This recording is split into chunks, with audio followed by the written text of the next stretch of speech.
ఓం శ్రీ మాత్రే నమః. ఛానలుకి స్వాగతమండి. మీ ఇంట్లోకి బల్లులు పదే పదే వస్తున్నాయా?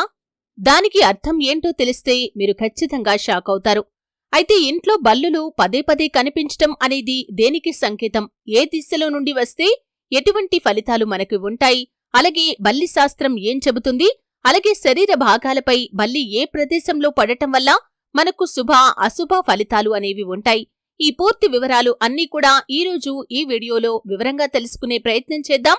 వీడియోలోకి వెళ్లే ముందు మా చిన్న రిక్వెస్ట్ ఏంటంటే, ఇంతకు ముందు కనుక మా ఛానల్ని మీరు సబ్స్క్రైబ్ చేసుకోనట్లయితే సబ్స్క్రైబ్ చేసుకోండి. అలాగే పక్కనే ఉన్న గంట సింబల్ మీద ఆల్ అప్డేట్స్ ని క్లిక్ చేయండి. అప్పుడే మేము అప్లోడ్ చేసే ప్రతి వీడియోకి మీకు నోటిఫికేషన్ అనేది వస్తుంది.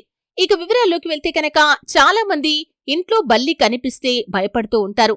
అయితే ఈ జీవి అంటే ఈ బల్లి అనేది సంపదకు సూచన ఇస్తుందని చాలా మందికి తెలియదు. ఆలయంలో కాని లేదా పూజా మందిరంలో కాని బల్లి కనుక కనిపిస్తే ఇది చాలా మంచి సంకేతం.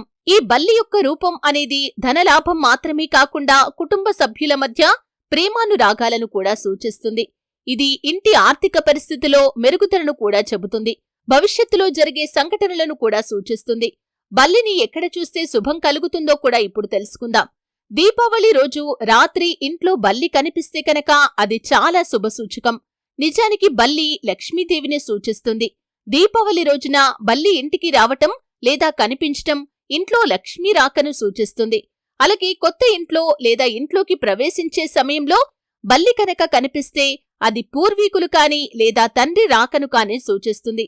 అంటే మీ యొక్క పూర్వీకులు బల్లుల రూపంలో దర్శనమిచ్చి మిమ్మల్ని ఆశీర్వదిస్తున్నారని అర్థం చేసుకోవాలి.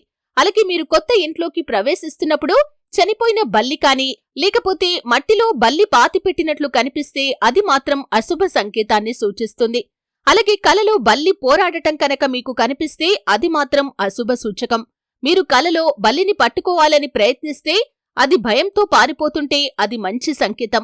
మీరు త్వరలో శుభవార్త అందుకోబోతున్నారని అర్థం చేసుకోవాలి. అలాగే ఇంట్లో 2 లేదా అంతకంటే ఎక్కువ బల్లులు పోరాడుతున్నట్లు కనిపిస్తే అది అశుభ సంకేతాలను ఇస్తుంది. బల్లుల పోరు కూడా ఇంట్లోని వ్యక్తుల మధ్య బంధాలను దెబ్బతీస్తుందని అర్థం చేసుకోవాలి. తరచుగా ఇంట్లో గొడవలు జరిగే అవకాశాలు ఉంటాయి. అలాగే ఇంట్లో ఉన్న బల్లి భూమిలో పదే పదే కదులుతున్నట్లు లేదా పాకుతున్నట్లు కనిపిస్తే అది భూకంపం లేదా తుఫాను వంటి ప్రమాదాలను సూచించినట్లు. అలాగే నిజ జీవితంలో కూడా మనం అనేక శకునాలను నమ్ముతూ ఉంటాం. పిల్లి ఎదురుపడకూడదని, కుక్క ఏడవకూడదని, బయటకు వెళ్తున్నప్పుడు భర్త మరణించిన స్త్రీ ఎదురు పడకూడదని అనేక మంది విశ్వసిస్తూ ఉంటారు. అంతేకాకుండా ఇక బల్లికి సంబంధించి కూడా అనేక శకునాలను నేటికి చాలా మంది నమ్ముతూ ఉంటారు. బల్లికి సంబంధించి మనం విశ్వసించే శకునాలు ఏమిటి? అసలు బల్లి మీద పడటం శుభమా అశుభమా? అలాగే శరీర భాగాల్లో ఎక్కడెక్కడ బల్లి పడితే ఏం జరుగుతుంది? ఈ వివరాలు కూడా మనం ఇప్పుడు తెలుసుకుందాం. హిందూ సనాతన సాంప్రదాయం ప్రకారం బల్లి విషయంలో అనేక శకునాలను చాలా మంది నమ్ముతూ ఉంటారు. బల్లి మనం మీద పడే శరీర భాగాన్ని బట్టి మన జీవితంపై ప్రభావం ఉంటుందని శాస్త్రాలు చెబుతున్నాయి. ఇక పురుషులకి స్త్రీలకి కూడా శరీరంలోని వివిధ భాగాలపై బల్లి పడితే దాని ప్రభావంలో కూడా తేడా ఉంటుంది. అంటే ఉదాహరణకు పురుషులకు కుడివైపున బల్లి పడితే కలిగే ఫలితం స్త్రీలకు కుడివైపున బల్లి పడితే కలగదు. బల్లి పడే ప్రదేశం ప్రకారం వ్యక్తులకు శుభమా అశుభమా అనే అంశాలు కూడా అంచనా వేశారు. మగవాళ్లకు కుడివైపున భాగంలో బల్లి పడితే శుభం జరుగుతుంది. అదే స్త్రీలకు కుడివైపున భాగంలో బల్లి పడితే అశుభం. స్త్రీలకు ఎడమవైపు బల్లి పడితే శుభం కలుగుతుంది. పురుషులకు ఎడమ భాగం వైపు బల్లి పడితే అశుభ సూచకంగా పరిగణిస్తారు. ఇక ముఖం మీద బల్లి పడితే సంపద వస్తుందని, ఎడమ కంటిపై బల్లి పడితే శుభవార్త వినే అవకాశం ఉంటుంది. అలాగే బల్లి కుడి కంటిపై పడితే అనుకున్న పనులు పూర్తి కావని దానర్థం. తలపైన బల్లి పడితే వివాదాలు తలెత్తే అవకాశం ఉందని, మరణ భయం వెంటాడుతుందని చాలా మంది విశ్వసిస్తూ ఉంటారు. అంతేకాకుండా తలపైన బల్లి పడితే రుణభారం పెరుగుతుంది. అలాగే మగవాళ్లకు చేతిపై బల్లి పడితే కనుక ఆర్థిక నష్టం కలుగుతుంది. ఎడమ చేతిపై బల్లి పడితే అవమానం జరుగుతుంది. మీసాలపై బల్లి పడితే తీవ్రమైన కష్టాలు వారు ఎదుర్కోవలసి వస్తుంది. అలాగే కుడి చేతిపై బల్లి పడితే కష్టాలు వస్తాయి. అలాగే తొడల మీద బల్లి పడితే వస్త్ర నష్టం జరుగుతుంది.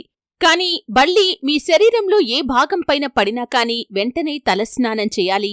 కలలో బల్లి కనిపిస్తే కనుక ప్రభుత్వాలకు సంబంధించిన అనేక ఒత్తిళ్లను ఎదుర్కోవలసి వస్తుంది. ఆందోళన కూడా కలుగుతుంది. నుదుటిపై బల్లి పడితే ప్రేమికుల నుంచి ఎడబాటు కలుగుతుంది. పై పెదవిపై బల్లి పడితే గొడవలు జరుగుతాయి. ఇక 2 పెదవులపై బల్లి పడితే మరణ వార్త వినే అవకాశం ఉంది. అంతేకాదు బల్లి నోటిపై పడితే ఆరోగ్య నష్టం కూడా జరుగుతుంది. బల్లి వీపు వెనక భాగంలో పడితే ఏదైనా విజయావకాశాలు కలుగుతాయి. బల్లి వేళ్లపై పడితే పాత మిత్రులను కలుసుకునే అవకాశం కూడా ఉంటుంది. ఇక రాత్రి సమయంలో బల్లి పడితే ఎటువంటి ఫలితాలు ఉండవు. అలాగే మనం మన చుట్టూ ఉండే జీవుల నుంచి చాలా మంచి ప్రయోజనాలను కూడా పొందుతూ ఉంటాం. వాటిపై మనం పెద్దగా దృష్టి పెట్టం కానీ వాటి వల్ల మనకు అనేక ఉపయోగాలు కూడా ఉంటాయి. అలాంటి జీవుల్లో ఈ బల్లి కూడా ఒకటి. కీటకాలను నియంత్రించడంలో బల్లులు ప్రధాన పాత్ర పోషిస్తాయి. కీటకాలు లేకపోతే ఈ ప్రపంచాన్ని మనం అస్సలు ఊహించుకోలేం. అలాగే కీటకాలు మరీ ఎక్కువైనా కానీ పరిస్థితులు భయానకంగా మారిపోతాయి. అందుకే ఇక్కడ అసమతౌల్యత అవసరం. దీన్ని సరిచూడటంలో బల్లులు ప్రధాన పాత్ర పోషిస్తాయి. దోమలు, ఈగలు లాంటి కీటకాల జనాభా నియంత్రణలో బల్లులు ప్రధాన పాత్ర పోషిస్తాయి. ఆ తర్వాత ఈ బల్లులను పక్షులు తింటాయి. ఇలా ఆహారపు గొలుసు ముందుకు వెళ్తూ ఉంటుంది. రాత్రిపూట ఎక్కువగా సంచరించే దోమలు, ఈగలు, పురుగులు, ఇతర కీటకాలను బల్లులు ఆహారంగా తీసుకోవటం వల్ల మనకు ఆ కీటకాల బారి నుండి ముప్పు కూడా తప్పుతుంది. అసలు బల్లులే లేకపోతే కీటకాల జనాభా విపరీతంగా పెరిగిపోతుంది. దీంతో కొత్త రకాల ఇన్ఫెక్షన్లు మనల్ని చుట్టుముడతాయి. ఉదాహరణకి దోమల జనాభా విపరీతంగా పెరిగిపోటాన్ని చెప్పుకోవచ్చు. దీనికి వాతావరణ మార్పులు కూడా ఒక కారణం. మరోవైపు కొన్ని కీటకాలను హతమార్చేందుకు మనం కీటక నాశనల్ని కూడా వాడుతున్నాం. అవి మనుషులపైన కూడా ప్రభావం చూపిస్తాయి. ఈ కీటకాలను బల్లులు మెరుగ్గా నియంత్రించగలుగుతాయి. ఈ బల్లులే కనుక లేకపోతే మనకు చాలా కొత్త సమస్యలు కూడా వస్తాయి. కాబట్టి బల్లుల వల్ల మనకు అనేక ప్రయోజనాలు ఉంటాయి. కానీ బల్లి ఆహారంలో పడితే మాత్రం అది పూర్తిగా విషపూరితం అవుతుంది అనే దానికి మాత్రం పూర్తి ఆధారాలు లేవు. నిజానికి బల్లుల్లో మనుషులను చంపేంత విషం మాత్రం ఉండదు. కాని ఒక్కోసారి బల్లి పడిన ఆహారాన్ని తీసుకుంటే వాంతులు, తలనొప్పి లాంటివి కలగవచ్చు. ఇవన్నీ అలర్జీ వల్లే వస్తాయి. ఈ లక్షణాలను మందులతో కూడా తగ్గించుకోవచ్చు. కాబట్టి బల్లి పడిన ఆహార పదార్థాలను మాత్రం ఎట్టి పరిస్థితుల్లో కూడా ఎవరూ తినకూడదు. ఈ ఆహార పదార్థాలు కొంతవరకు విషతుల్యమయ్యే ప్రమాదం కూడా ఉంటుంది. ఇటువంటి ప్రయోజనాలు మనకు బల్లుల వల్ల ఉంటాయి. బల్లి లేని ఇల్లు అంటూ ఏదీ కూడా ఎక్కువగా ఉండదు. కాబట్టి బల్లుల వల్ల మనకు ఎన్ని ప్రయోజనాలు ఉన్నాయి. అలాగే బల్లుల వల్ల మనకు ఎన్నో శుభ సంకేతాలు కూడా కనిపిస్తాయి. బల్లి ఇంట్లో ఉండటం అనేది అది శుభానికి సంకేతం.